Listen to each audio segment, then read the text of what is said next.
Olukungana luno lutandise olunaku olwaleero era nga mu lukungana luno omukulembeze w'eggwanga erya Cuba yasoose okukwasa omukulembeze w'eggwanga lyattu erya Uganda His Excellency Yoweri Kaguta Museveni obwa ssentebe b'olukungana luno okusobola okukulembera enteekateeka zonna okutwaliza awamu.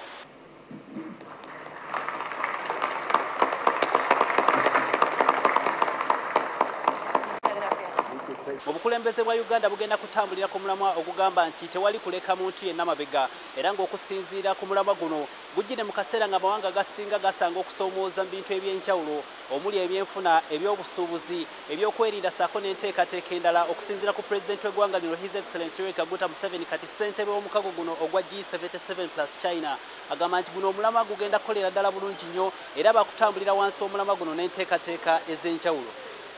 Setting the path toward the realization of leaving no one behind requires that as a group we remain united in our demand to the international community to support developing countries to urgently address the global challenges. Amawanga gano agasinga obungi engeri gye gakolagana ne China agali mu mukago guno gwa G77 plus China gasanga okusoomooza okw'enjawulo naddala ogutuuka mu byenfuna n'okuvujjirira enteekateeka z'amawanga gano ezikwatagana ku by'okukulaakulana. Wabula omukulembeze w'eggwanga lino Yoweri Kaguta Museveni agumiza amawanga gano ng'agamba singa bakolaganira wamu basobolera ddala okuvvuunuka okusoomooza ekika kino.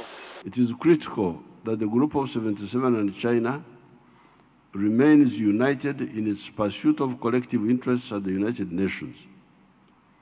In the intergovernmental processes at the United Nations, we must ensure that priorities of the group are promoted and defended.